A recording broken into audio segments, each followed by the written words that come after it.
Gaza Strip, often images of war, destruction and despair comes to mind. Although the inherent risk of another Israeli invasion or attack still does exist, this city is slowly rebuilding itself brick by brick, driven by the determination of its people. Today on our Ideal Fitri special, the breakfast show gets acquainted to its people and find out what fuels their strength and desire to go on, and hopefully uncover the answer to the question, what does Gaza really need from the global community?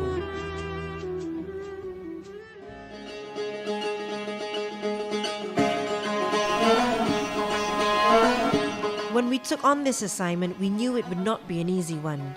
The journey itself was expected to be long and arduous, which began with an 11-hour flight to Cairo via Abu Dhabi. Once in Cairo, Egypt, we boarded a bus and drove for another 6 hours to get to the Rafah border. The drive was a scenic one, driving on the 4-kilometer-long Egyptian-Japanese Friendship Bridge to cross the Suez Canal to get into the Sinai Peninsula. From there, we took the coastal route through the resort town of Al Arish to get to the border.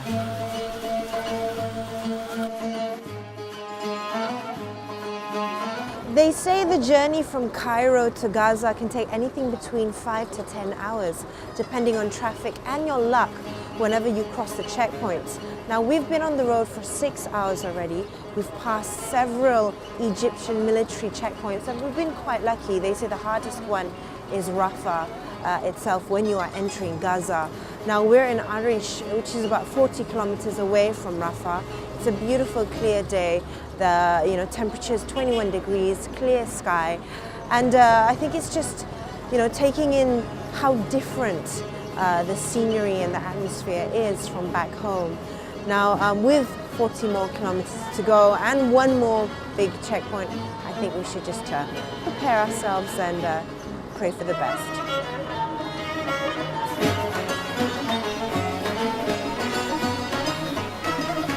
Throughout the journey, military presence was seen everywhere.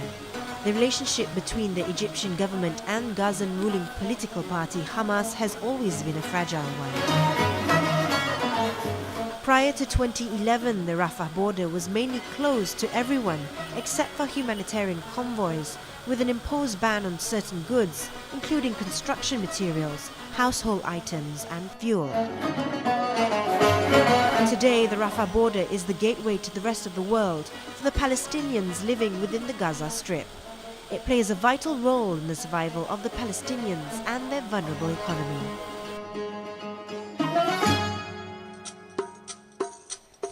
The Gaza Strip is a territory on the eastern coast of the Mediterranean Sea.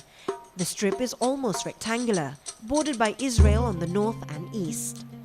The length of the entire strip is roughly 41 kilometers and is 6 to 12 kilometers wide.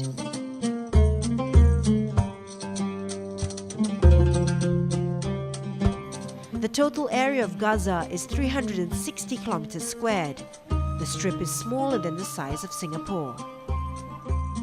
With a population of 1.8 million people and a growth rate of 3.2% every year, the Gaza Strip is the 7th highest growing population in the world, with a median age of 17.9 years.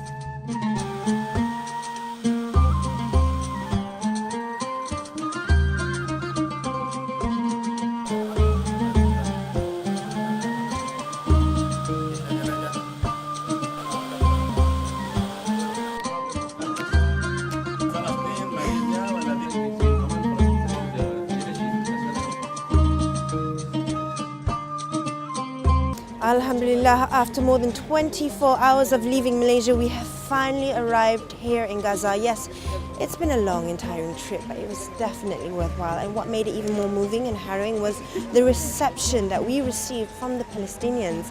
Their VIPs, the representatives from Amman, Palestine here in Gaza, came and welcomed us with open arms. And to come through such a beautiful and new arrival center like the one behind me, which was recently set up last year, thanks to the contribution of people from all over the world. You know what? We have just arrived, but still, there's a lot more to do.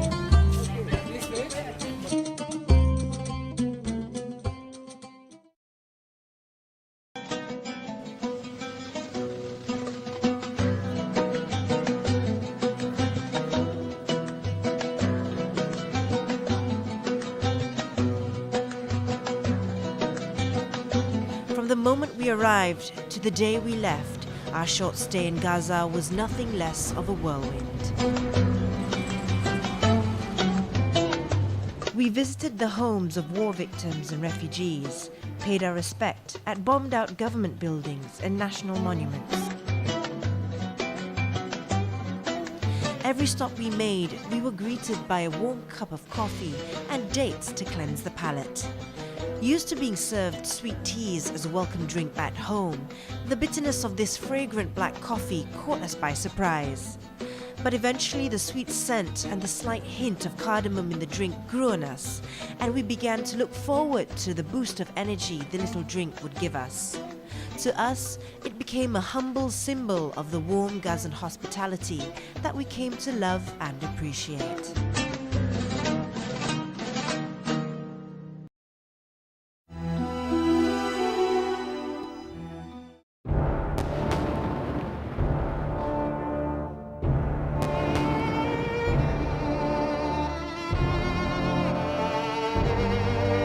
I feel very sad. Our house for 4 days. Very bad experience. I don't know what I said.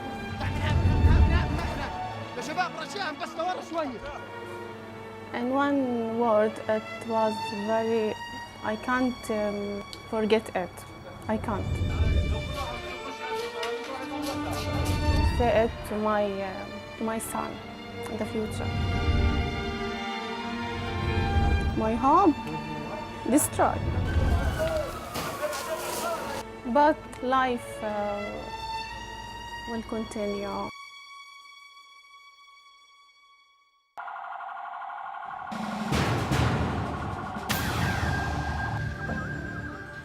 The most recent large-scale attack against Gaza is known as the 8-Day War by the Gazans. Called Operation Pillars of Cloud by the Israeli Defense Forces, the war began with the assassination of Ahmad al-Jabari, the leader of Hamas military wing, the Qassam Brigade. The attacks that began on 14th November 2013 and ended 1 week later resulted in the deaths of around 170 Palestinians, whom nearly half of them were women and children. Over 1,000 were injured. Sadly, most of them were civilians.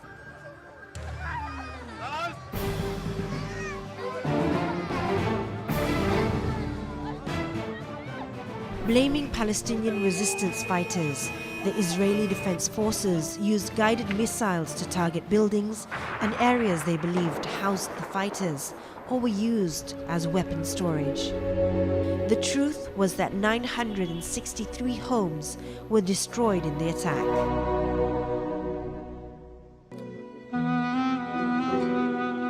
Jamal Mahmoud Al-Dalu was one of the only 2 survivors when his house was struck by missiles from an F-16. He lost 10 family members on that fateful day. 5 of them were children. فأنا يعني استغربت يعني إيش أنا اللي ذنب مثلا يقصفوا بيتي وبيتي كان كله يعني كله حريم يعني فيش في زلام. And all civilians live during this time. There are females and kids. Why Israel bombed the home and there is no oldest men and youngest guys to bomb them.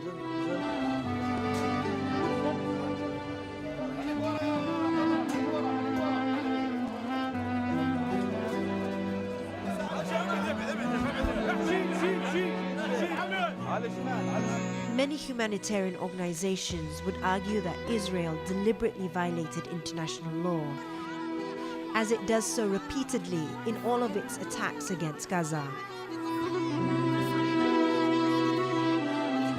Israeli media reported that the operation was surgical and caused practically no fatalities among uninvolved Palestinian civilians. 66% of those killed were civilians, and 1/3 of the dead were children.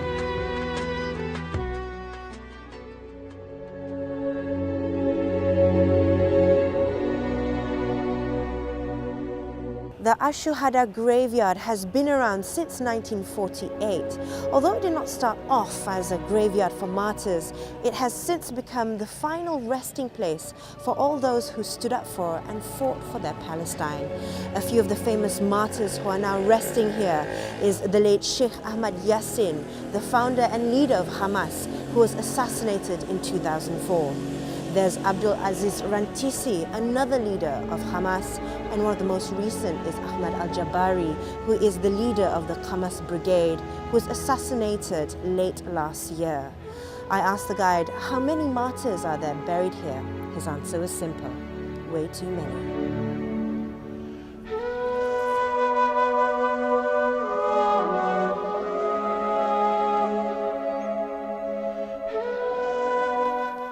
Throughout the 65 years of Israel's illegal occupation of Palestine, approximately 1.5 Palestinian civilians have been killed.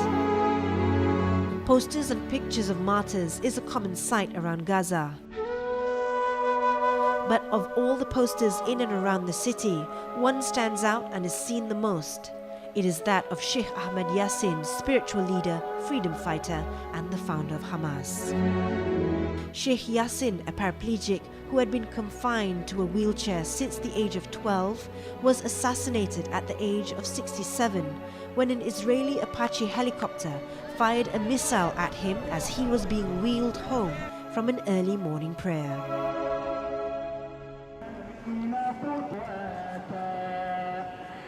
Becoming a shaheed or martyr is seen as a gift for Allah. A quote from the Quran reads, "Let those fight in the way of Allah, who sell this world's life for the hereafter. And whoever fights in the way of Allah, then be he slain or be he victorious, we shall grant him a mighty reward."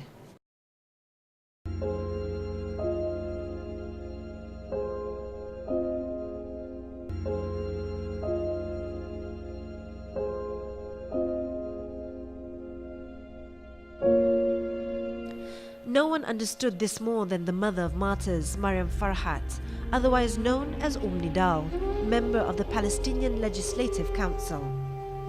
Criticized in the Western media, but highly revered by the Muslim community, 3 of her sons died as martyrs in the struggle against Israel. أنا كنت طالع في مهمة، كنت في عملية عسكرية، وأذكر يعني عندما ودعتني أمي كانت كلمات رائعة جدا تخلد في التاريخ. قالت لي أمي: صحيح أنت ولدي وغالي علي وأنت فلذة كبدي، ولكن الله أغلى منك، والأقصى وتحرير فلسطين أغلى منك، فاذهب وامضي على بركة الله. Farhat died in Gaza on 17th March 2013 at the age of 64 from multiple organ failure. Her funeral was attended by 4,000 Palestinians, including Hamas leader and Gaza Prime Minister Ismail Haniyeh.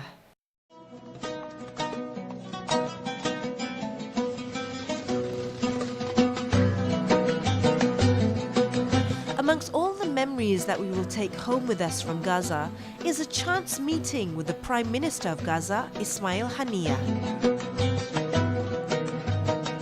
Sworn into the Prime Minister's office in June 2007 after Hamas won the Palestinian legislative elections in 2006, Haniyeh's premiership was not recognized by the Palestinian National Authority and by most Western powers. However, Ismail Haniyeh is very much celebrated in Gaza. Born in the Al-Shanti refugee camp in the Gaza Strip to refugee parents, Haniyeh graduated from the Islamic University in Gaza with a degree in Arabic literature. He spent time in an Israeli prison for his involvement in the First Intifada and was subsequently exiled to Lebanon with Sheikh Ahmad Yassin and Abdul Aziz Rantisi. Haniyeh is seen as the savior of the people. 40% of the Gaza workforce are employed by the Hamas government under Haniyeh's rule. Although busy with his prime ministerial duties, Haniyeh makes time to meet with his people, attend weddings and events, and even play the odd football game.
Of the 1.8 million population in the Gaza Strip, 1 million of them are internally displaced persons or refugees within their own land. Most of them forced from their ancestral homes to make way for Israeli settlers.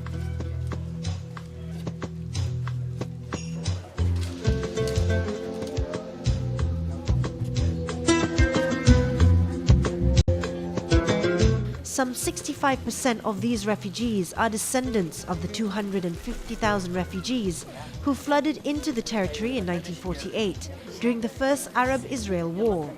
Few carry passports and a lot of them are stateless.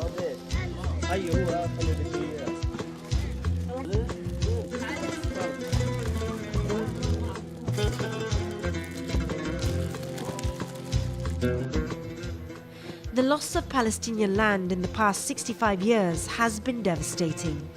Since what is known today as the Al-Nakba, or the Palestinian catastrophe of 1948, land encroached by the Israelis has grown tremendously. In 1946, prior to the formation of Israel, Jewish-owned lands only amounted to 6% of the land in total. After the 1947 UN partition plan, the Jewish community was awarded 55% of Palestinian land. The Israeli-Palestinian ceasefire after the 1948 war resulted in the increase of Israel's possession of Palestine. Today, more than 90% of Palestinian land is controlled by Israelis.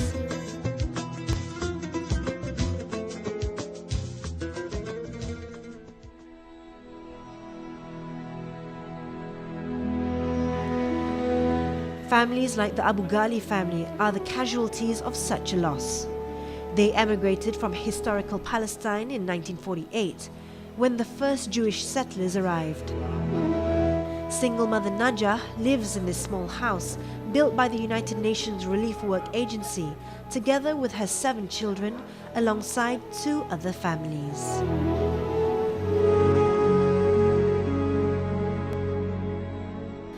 Things aren't easier for Samia Al-Astal and her family of 6 living in a refugee camp in Khan Yunis. Her family has been living in the UN-built camp for over 20 years.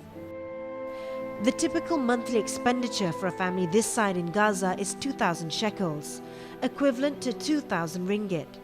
As Samia is also a single mother and is unemployed, she relies on aid from the government and humanitarian organizations to make ends meet. Despite all this, both Najah and Samia pray that their children complete their education so that they have a chance for a better future.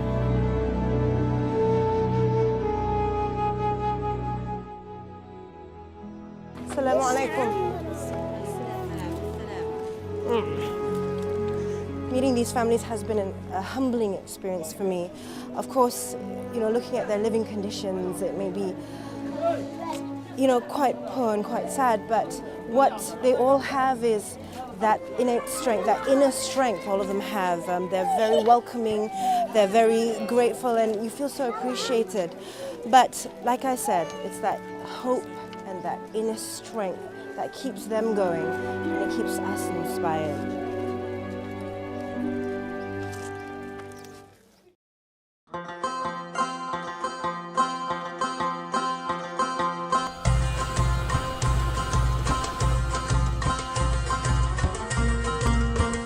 Families are the pulse of Gaza. It is what keeps them resilient and unified. Despite harsh living conditions, food insecurity, and constant risk of attack, they still manage to laugh, smile, and play. A typical family in Gaza is usually a big one. Gazans get married young, usually by 20 or younger, and have children almost immediately. As a city with one of the highest birth rates in the world, the average number of children per family in Gaza is 6. It is normal for several generations to live together in a single house: grandparents, their married children, and the grandchildren. Most homes look like they're incomplete, with exposed metal rebars on the roof to make adding upper floors easier when the family expands. Throughout our assignment, we had the opportunity to meet and talk to many families. The cultural differences between the two countries were very apparent, especially when the topic of children and families came up. The women we spoke to were baffled that at 32 and after 7 years of marriage, I only had one child, something that is unheard of by Gazan standards. Had I been a Palestinian woman, I probably would have had at least 5 children by now and one more on the way.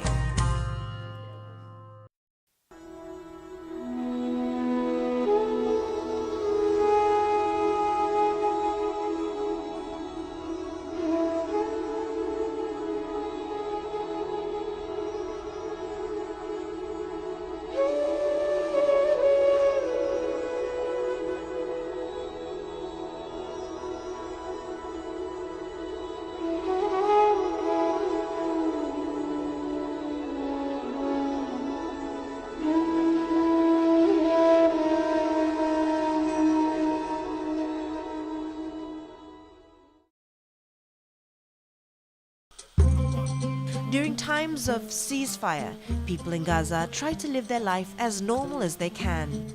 Children play on streets, men congregate at coffee shops and mosques, and women are busy caring for their families. Within the Gaza Strip, there are several spots where a family can go and enjoy each other's company over the weekend. Most of their time is spent by the seaside, which offers them a brief respite from the heat and power outages. There are a few amusement areas like this all over the Gaza Strip for families who can afford the luxury. Although nothing in comparison to the parks we have in Malaysia, these parks offer an escape for the children from the harsh truths of living in a land under siege.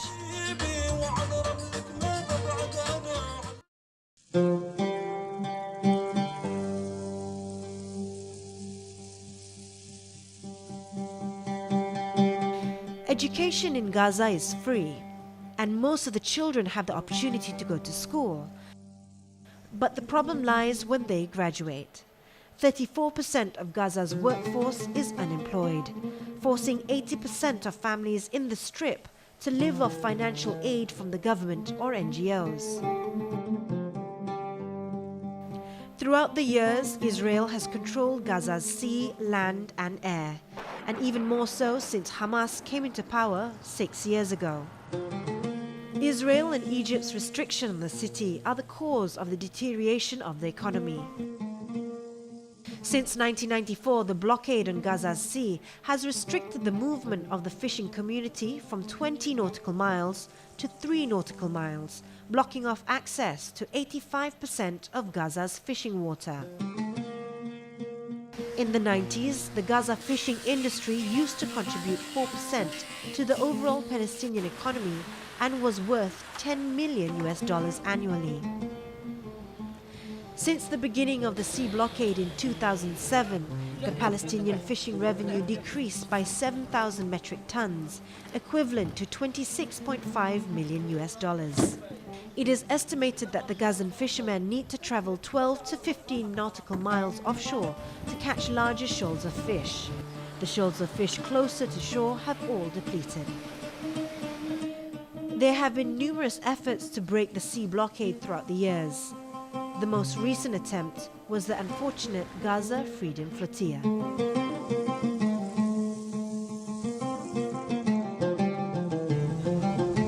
The port of Gaza was renamed the Mavi Marmara port after the Turkish vessel that was part of the flotilla that tried to break the naval blockade back in 2010. Now, back in the day, this was a bustling port and was the home base of the Palestinian Naval Police. Today, it's not as busy, apart from fishermen and the odd tourist, but it still remains as a strong icon to the Palestinian and their fight for freedom.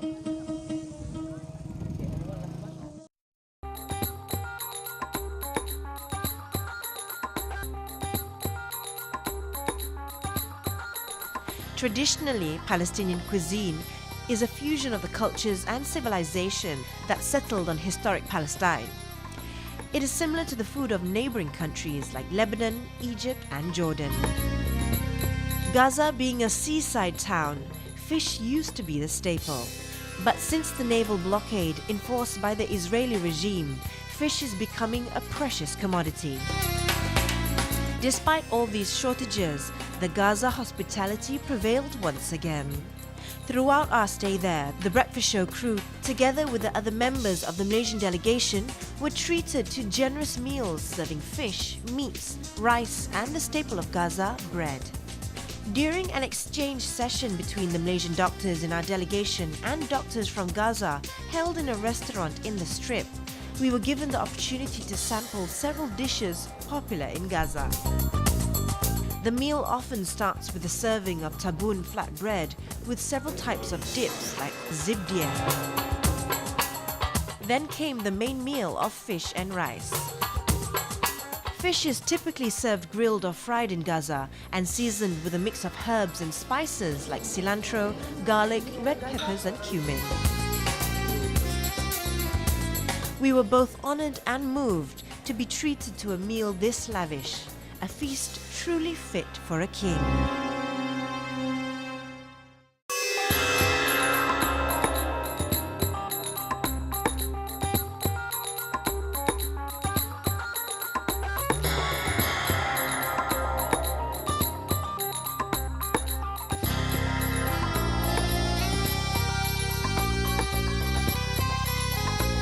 Due to the Israeli blockade and international trade sanctions, the Gaza economy is a very delicate one. With a long list of goods banned from crossing the border into Gaza, people have to rely on the thousands of underground smuggling tunnels underneath the Egypt-Palestine border to get access to basic necessities such as fuel, construction materials and food.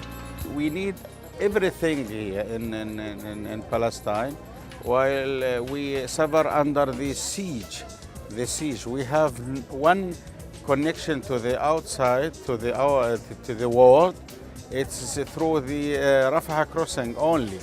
The Rafah crossing, we cannot take all things what we need through this Rafah crossing. So we need everything to help the people in Palestine, in Gaza Strip especially.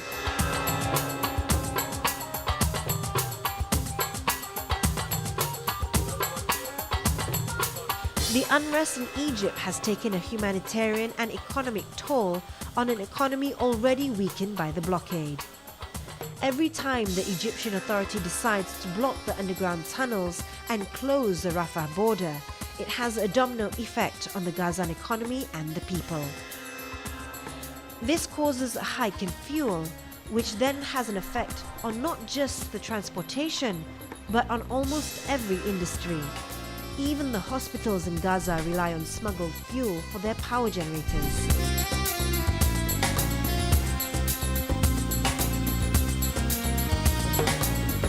As long as the siege and sanctions on Gaza continues, there will always be a need for humanitarian aid from all corners of the globe. Amidst Palestine is one of the many humanitarian aid organizations that dedicates its time and energy to the Palestinian cause. Established in Malaysia in 2004, Amidst Palestine has had an office in Gaza since 2009 and has organized many humanitarian missions to Gaza and the West Bank.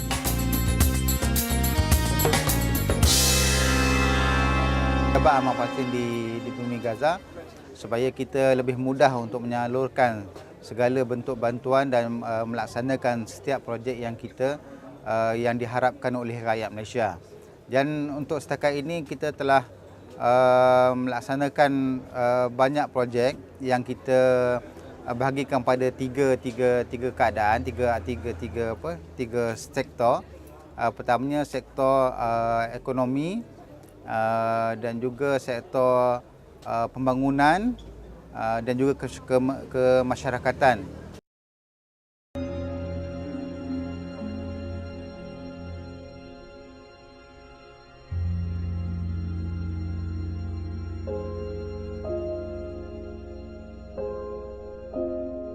During the Gaza war in 2008-2009, a total of 34 mosques were destroyed in the attacks and 161 were partially damaged.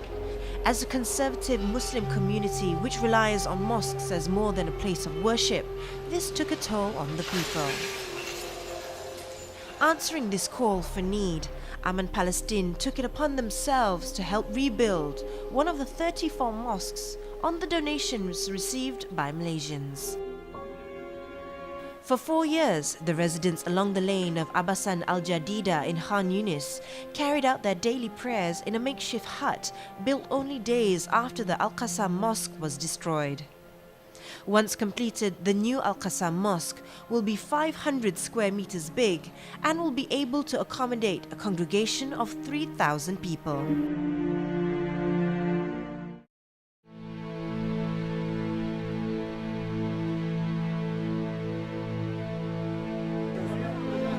Palestinian collaboration for the social work. We had the opportunity to follow Amidst Palestine on their very first medical mission to Gaza. 6 doctors from the fields of urology and orthopedics conducted 21 elective surgeries on patients affected by the war. There are 3 main objectives for this medical mission of Amidst Palestine to Gaza. The first one is to perform the elective surgery that gravely required by the patient and the war victim in Gaza. And secondly, to share some of the latest updates in the field of medicine with the young doctors in Gaza. And thirdly, to conduct some lectures and educational activities with the medical students of Islamic University Gaza. Basically, that is the fact that we really need to help them in terms of providing more advanced medical technologies and equipment. That is basically the need. In terms of manpower, they have a good number of doctors, but basically they need our help in terms of providing more advanced medical equipment. So we have identified few areas, certain discipline that will be able to be overcome by providing, sending more doctors. They basically need 3 female medical experts in 3 main areas. One is plastic surgery, number 2 is ENT surgeon, and number 3 is eye surgeon. Overall, in most hospitals in Gaza, we have found that they basically required more supply of the more advanced medical equipment.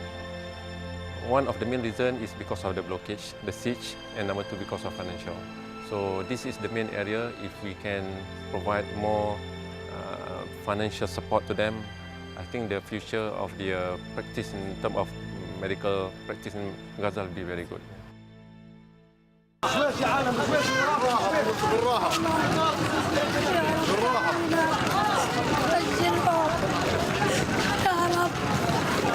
Freedom of movement, job security, education and safety, basic human rights that every man deserves. Unfortunately, 1.8 million people have been denied these fundamental rights due to an inhumane Israeli regime. Although it may seem as though many Western powers are limited to the spectator stands, more and more human rights and humanitarian organizations are speaking up against the illegal occupation of Palestine.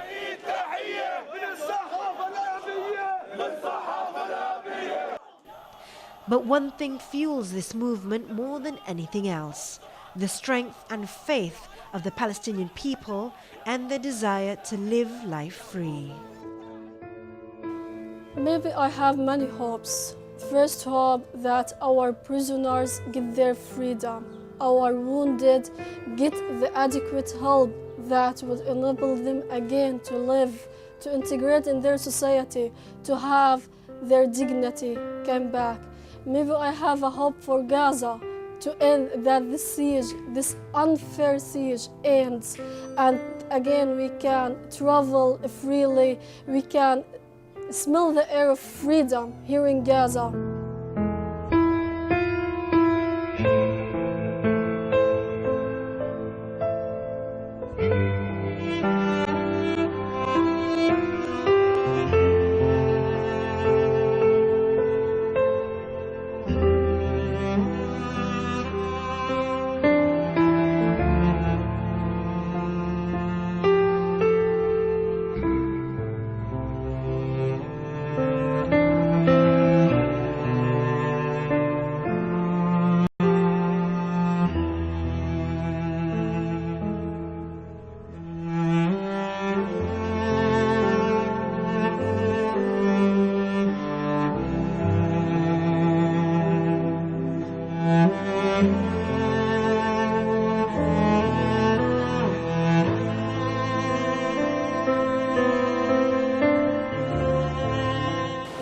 If you live for yourself, you will live and die a normal man. If you live for others, you will live and die a great man. The words of Sheikh Ahmad Yassin that resonates within the hearts of every Gazan. Our few days here in Gaza have given us a different perspective towards this city, and one of the many memories we will take home are the people. They are warm, welcoming and strong, and they're all driven by the hope that one day they will achieve peace and reclaim what is rightfully theirs.